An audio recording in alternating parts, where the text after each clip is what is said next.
All right, here's the restoration project below the no name. They cleared out. Let me get a better view of it. This is the new area.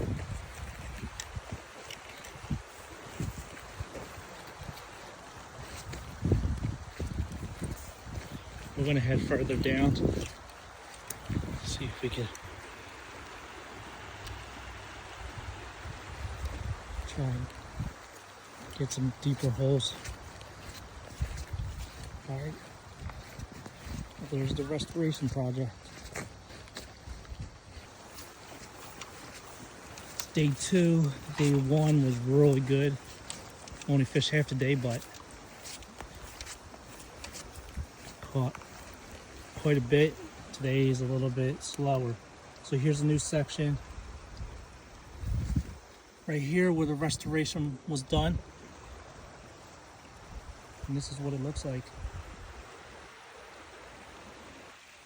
So they created this bank and the seam on the side. There's nothing in it today. Got a few people fishing here.